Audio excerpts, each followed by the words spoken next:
안녕하세요. 사연살롱이에요. 오늘의 사연입니다. 저는 결혼을 앞두고 있었어요. 사내 커플이고 전 28, 남친 32살. 만난 지 1년 정도 되었습니다. 저는 이녀 중 둘째이고 남친은 오남매 중 막내입니다. 막둥이죠. 둘이 성격이 정말 비슷한 면이 있어서 좋을 땐 정말 좋지만 한번 싸우고 하면 큰 싸움이 돼버려요. 근데 차이점은 남친이 자존심 엄청 세고 미안하단 말을 하는 걸 정말 싫어한다는 거예요. 사소한 말다툼조차 미안하다 소리하면 정말 자존심 상한다고 생각하는 사람이에요. 그러면서 저는 삐지거나 화를 내면 이해를 못해요. 연애를 하면서 서로 별것도 아닌 걸로 싸우고 말 한마디에 서운해할 수도 있는 거 아닌가요? 저도 그냥 화내다가 그래 그냥 서운하다고 얘기하면 되지 왜 화를 내고 있나 싶어서 미안하다고 그냥 그때 서운했다고 사실대로 얘기합니다. 그러면 그런 사소한 것까지 서운하고 삐치면 자기가 어떻게 맞춰줘야 되냐고 답답하답니다. 저랑 결혼할 거 생각하면 숨이 막히고 답답하다는 소리를 몇 번 했어요. 지금 생각하면 정말 어이가 없습니다. 그럼 연애를 왜 합니까? 다 그렇게 알아가려고 하는 거죠. 얼마 전에는 찜질방에 갔는데 옷 갈아입고 몇 층에서 만나자고 했습니다. 다 준비하고 나와서 기다려도 연락이 안 오고 전화도 안 받길래 아, 씻고 오자는 거였나 하고 저도 다시 씻고 나왔습니다. 그래도 연락이 안 오더군요. 찜질방 가서 몇 바퀴를 돌았습니다. 없더라고요. 1시간이 다 되어가니 좀 걱정이 되더라고요. 좀 이따가 나타나길래 왜 이제 오냐고. 씻는다 하더라도 왜 이렇게 오래 걸리냐고 그땐 화가 나서 따지듯 말했습니다. 전화 놔두고 왔는데 저기 가서 쉬고 있었답니다. 제가 그걸 어떻게 알아요? 그래요. 그렇다 치고 그럼 보통 그런 상황에서는 미안, 폰 놔두고 와서 이러지 않나요? 끝까지 미안하단 소리를 안 해요. 폰 두고 왔다고 저보고 화 좀 내지 말랍니다. 그냥 어느 정도는 저도 포기했으니 그러려니 합니다. 남친은 그런 상황에 제가 사과하라고 하면 제가 숨 막히게 한다고 오히려 화를 내요. 얼마 전에 남친 친구랑 셋이서 술을 마시다 기념일 얘기가 나왔습니다. 저희가 딱히 날짜 정하고 사귄 게 아니었기 때문에 사귄 첫날을 둘이 그냥 처음 데이트한 날로 하기로 했어요. 100일, 200일, 300일 챙겨본 거 없고요. 내심 서운했지만 전 그땐 그걸 또 이해한답시고 직장인이기도 하고 하니 그래 1주년만 챙기자 싶었습니다. 근데 그날이 언제인지 모르더군요. 옆에 그 친구만 없었으면 박차고 나왔을 겁니다. 서운하다고 얘긴 했죠. 한 번 더 생각해보니 그래 이런 기념일까지 챙기면 1년이 기념일밖에 없겠다 생각이 들기도 하고 해서 곧 결혼도 하고 하니 결혼 기념일 잘 챙겨보자 생각했죠. 제가 됐다고 신경 쓰지 말라고 문자 보냈더니 그냥 아주 홀가분해 하더라고요. 예전에 사귄 지 얼마 되지 않았을 때 국내 여행 갈 일이 있었습니다. 그 전에 휴가라서 중국 여행 갔을 때는 정확하게 반반씩 계산했었어요. 그래서 이번에도 오빠가 기름값이랑 뭐랑 부담하면 제가 장보고 잡다한 거 내고 하면 되겠다 생각하고 있는데 회사에서 메일이 한 통 와 있더라고요. 문자도 아니고 열어보기 전까지 저는 뭐 편지? 요런 거 좀 기대했어요. 장보는 값이랑 뭐랑은 네가 보태라고 저보고 돈 내라고 메일을 보냈더라고요. 제가 데이트할 때 얻어먹기만 하는 스타일도 아니고 남친이 한번 사면 제가 한번 사고 이런 식이었거든요. 나름 여행인데 내가 돈 안 내고 한 적도 없는데 굳이 저렇게까지 얘기하니까 좀 쪼잔해 보이기도 하고 저를 그렇게밖에 생각하지 않았나 싶어 화도 났어요. 그래서 어차피 말 안 해도 내가 내려고 했다고 좋은 마음으로 가는 여행인데 굳이 메일로까지 안 해도 된다고 하니까 도리어 그게 뭐가 잘못이냐고 화를 내는 거예요. 그러면서 갑자기 집에 갈 때나 출근할 때 저보고 기름값, 톨비 한번 내준 적 있냐고 하더라고요. 둘 다 사는 동네가 같아요. 회사도 조금 거리가 있거든요. 그땐 제가 차가 없었고 남자친구는 기차도 안 타고 다니고 회사 통근버스도 절대로 안 탑니다. 혼자 가도 꼭 차를 끌고 가던 사람이었어요. 출근할 때 같이 가자고 해서 자연스럽게 퇴근도 같이 하게 됐죠. 같이 가자고 해서 갈 때 옆에 내가 탔을 뿐인데 기름값 보태준 적 있냐고 하니까 그때 정말 확 돌더군요. 올라오는 길에 제가 저녁도 커피도 다 사고 했는데 그런 건 기억 못 하나 봐요. 자기 유리한 대로 기억이 바뀌나 봐요. 한 번은 싸우고 폰을 끈다고 하고 전화를 끊길래 이야기 좀 하자고 제가 남친 집으로 갔더니 찾아오지 말라고 하더라고요. 벨을 10번은 눌렀던 것 같아요. 안에 있는데 끝까지 문 안 열어주고 전화도 안 꺼서 벨도 울리는데 안 받더군요. 그때 이 쪼잔하고 이기적인 놈 알아봤어야 하는데 뭐가 씌었는지. 그래도 둘이 좋으니까 싸우면서 조금씩 고쳐나가고 서로 조심해 나가자고 했는데 얼마 전에 이제 곧 결혼이니 예단 예물 문제로 이야기를 해야겠다는 생각이 들더라고요. 미리 민감한 문제니까 서로 기분 나쁘게 듣지 말자고 얘기했었고요. 현재 남친 상황 나쁜 건 아니지만 좋은 것도 아닙니다. 직장 생활 5년 차, 연봉 성과급이랑 다 하면 세 전에 4,500 정도 되고요. 저 3년 차, 거의 4,000 정도입니다. 둘 다 차 있어요. 전 산지 4개월 정도 됐고요. 남친은 가진 돈에 가을까지 모으면 3,000 정도 된다고 하더라고요. 5년 차에 저 정도 연봉 받으면서 3,000. 적게 모으긴 한 거죠. 돈 막 잘 쓰고 이런 스타일은 아닙니다. 연애할 때도 저한테 선물 사다 주고 이런 거 없어요. 입사하고부터 모두 주식에만 올인해서 한때 많이 벌었던 적도 있어요. 저 만나기 전에요. 올 초에 거의 자산의 80% 투자하던 주식이 상장이 폐지돼서 5천 정도 날렸습니다. 전화 와서 저한테 죽고 싶다고 말하는데 그런 사람한테 뭐라고 할 수도 없고 본인이 제일 속상할 것 같아서 괜찮다고 그 돈 없어도 괜찮다고 어차피 오빠 돈 아니었다고 잘 잘냈습니다.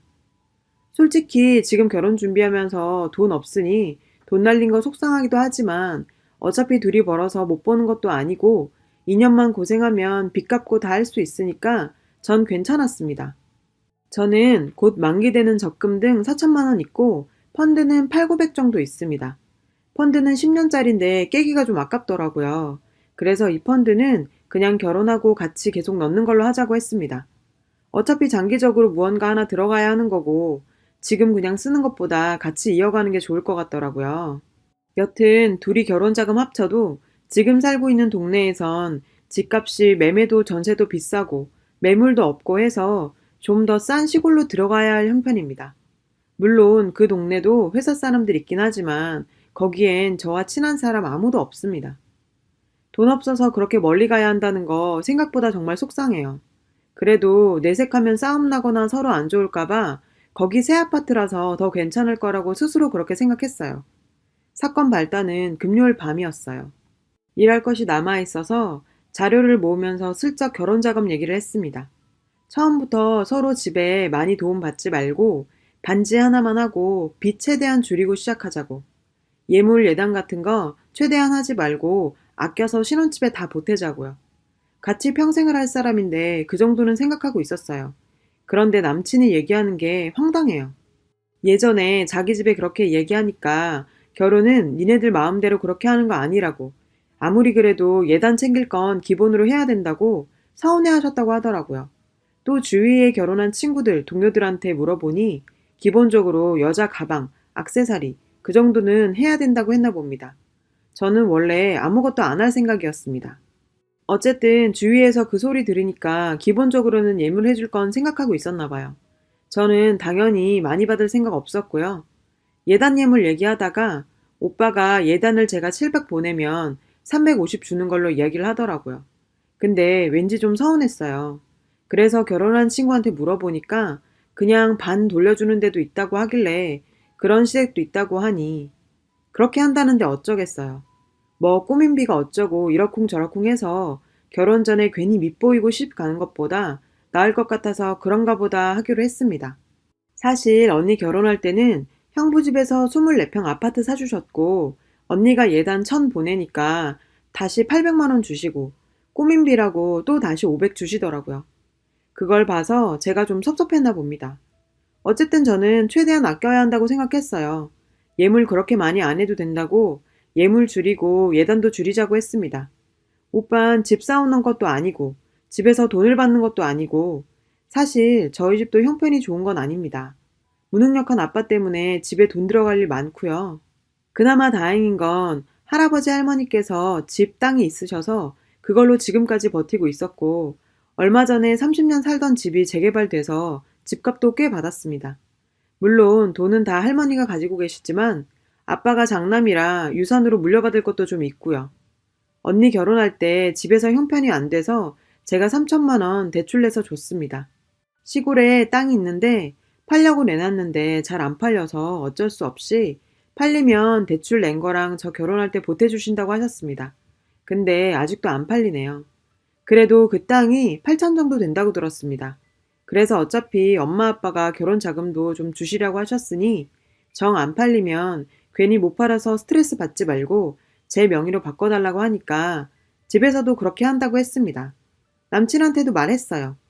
근데 예비 시어머님이 결혼할 때 아무것도 해주실 마음은 없고 예단에 욕심이 있으신 것 같아서 이상하더라고요. 그래서 친구랑 예단은 남자가 보통 집해오고 그러면서 여자 집에서 하는 게 예단 아니냐고 그런 얘기를 했었거든요. 남친은 집도 해오지 않는데 자기 식구들만 너무 생각하는 거 아닌가 생각이 들었어요.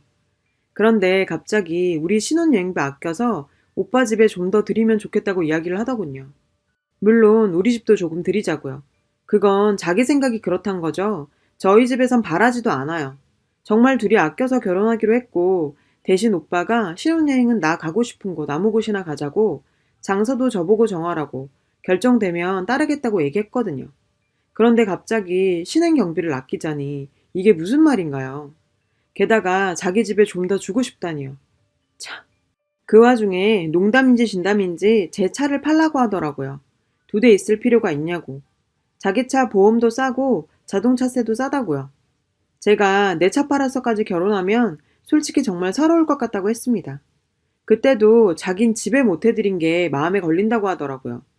집에 TV 바꿔야 되는데 이 소리도 예전부터 들었기 때문에 그럼 결혼 전에 주말에 가서 TV 한 대 사드리라고 했습니다. 부모님 중국도 한번 모시고 가야 되는데 이러더군요. 이것도 알고 있었습니다. 오빠 부모님 중국 가고 싶다고 하셨었거든요. 그래요. 연세도 많으신데 해외여행 한번 못 가셨으니 저도 결혼하고 나서 오빠랑 같이 시부모님 모시고 여행 한번 가야겠다 생각하고 있었습니다. 그 생각이 싹 달아나더라고요. 남자들 결혼한다 그러면 괜히 효자 된다더니 정말 실감했어요. 저도 올 초에 못난 아빠 만나서 평생 고생만 한 엄마와 둘이서 외국 여행 갔다 왔습니다. 결혼 전에 좋은 가방이나 진주 세트 해드리고 용돈도 좀 드릴 생각하고 있었고요. 그래서 그런 마음도 다 이해하려고 하는데 자기 집에 해주고 싶은 것들이 점점 심해지는 겁니다. 신혼집 아파트 전세 내려면 대출도 있어야 하는 상황인데 물론 그 대출도 둘이 맞벌이라 반은 제가 갚는 게 되겠죠. 결혼 자금도 부족한 거 아닌가요? 제가 이해하려는 그 선보다 자기 집에 그것도 하필 지금 하고 싶은 게 너무 많은 거예요. 그렇게 얘기를 듣고 나니 예물을 시댁에서 해주시는 건지 오빠가 해주는 건지 정확히 알아야 할 것 같더라고요. 시댁에서 해주시는 거면 예물을 해주시는 거 맞춰서 안 섭섭하게 예단을 해야 되니까요. 안 그래도 예단에 예민하실 것 같은데 말이에요. 오빠가 하는 거면 빚내서 하는 거고 결국 저도 같이 갚아야 하는 건데 제 빚내서 제 예물하는 거잖아요. 솔직히 이런저런 생각하지 않고 예단도 예물도 다 하고 싶지 않았지만 예물은 생각도 안 했고 그래도 예단은 그냥 기본은 해드리려고 생각했습니다. 문자로 예물 부모님이 해주시는 건지 오빠가 해주는 건지 물었어요. 왜 묻냐고 하길래 궁금한 걸 물어봤죠. 그러더니 너무 유치한 거 아니냐고 하더군요. 집에서 집 사주면 예단하고 아니면 우리 집을 남보드 선물 하나 안 하겠다는 거네. 그러더니 자기 형 누나들한테도 아무것도 안 받을 거고 아무것도 해주지 말자고 하더군요. 남인 양 성 긋고 살자고. 좀 어이가 없더군요. 참 말이 아다르고 어다른 건데 상황을 이해하지 못하는 것 같아서 그런 말이 아니지 않냐고 처음부터 나는 집 사달라고 한 적도 없었고 그건 내가 알고 있어야 내가 어떻게 해야 되는지 준비할 생각을 할 수 있는 문제라고 했어요. 설명을 해도 소용이 없더라고요. 아니 결혼 자금 남들처럼만 돼도 제가 왜 선물을 안 합니까?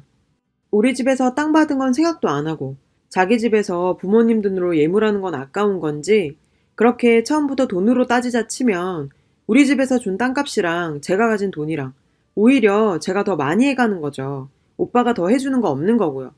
정말 어이가 없더군요. 그러더니 집에서 제 예물 해주기로 하셨는데 네가 그러니까 받기 싫어졌다고 하더라고요. 안 내킨다고. 반지 하나씩만 하고 저희 집에 함도 안 한다고 서로 집에 말씀드리자 하더군요. 나중에 서로 못 받았다고 서운해하지 말자고요. 참, 그때부터 문자 안 했습니다. 그러다 밤에 문자 오더라고요. 저는 정말 미안하다고 얘기할 줄 알았어요. 대뜸 한다는 소리가 반지는 그냥 아무것도 없는 금반지로 하는 거 어떠냐고요. 이게 정말 돌았나 싶더라고요. 결혼이고 뭐고 파혼이다 싶어 네가 회사 그만두라고 했습니다. 이렇게 어떻게 회사를 같이 다니겠습니까? 그랬더니 전화가 오더라고요. 무슨 말이냐고 소리부터 지르길래 너같이 쪼잔하고 개념 없고 이기적인 놈이랑 결혼 못하겠으니 파혼이라고 알려줬습니다. 처음에는 장난인 줄 알더라고요. 다음날 회사에 휴가 내고 폰도 꺼버렸습니다. 웬일인가요? 그렇게 자존심 꼿꼿하게 세우던 인간이 정말 똥줄이 탔는지 집까지 찾아왔더라고요. 그러게 있을 때 잘하지 말이에요. 그렇게 와서는 자기가 미안하답니다. 뭐가 미안하냐고 결혼 준비에 대한 생각은 내가 하자는 대로 바뀐 거냐 물었어요. 그건 아니랍니다. 뭐 하자는 건지 사태 파악 능력이 모자라나 봐요. 오빠가 미안하다고 사과하는 거 이제서야 들었네. 근데 어쩌냐? 너무 늦었다. 나 한 번에 이러는 거 아니고 한계에 다다른 것 같아서 그러는 거니 파혼하자 했습니다. 며칠째 남친의 그 어머니의 폰에 불이 납니다. 회사에서도 없는 사람 취급해버렸죠. 불편하면 네가 회사 그만두라고 했어요. 그렇게 2주가 지나니 회사 그만둔답니다. 이렇게 마음먹고 지르고 나니 속이 후련합니다. 왜 그동안 자각하지 못했을까요? 이제야 보이네요. 남자친구의 행동들이 나는 이런 사람이다 라고 저에게 이미 다 알려주고 있었다는 거요. 물론 잘해준 기억, 행복한 기억도 많습니다. 왜 없겠어요. 그것보다 저에게 준 상처들이 너무 큽니다. 친구들도 회사에서도 제 결혼 소식 알지만 지금이라도 끝낼 수 있는 게 다행인 것 같습니다. 저런 사람이랑 그의 가족과 함께 사는 걸 상상하니 이거보다 더한 고구마가 없네요. 저 잘한 거죠? 잘했다고 응원받고 싶어 쓰다 보니 길어졌네요. 읽어주셔서 감사합니다. 여러분, 사연 댓글에 응원과 현명한 조언 부탁드려요. 좋아요와 구독은 저에게 큰 힘이 됩니다. 오늘도 좋은 일 가득하세요.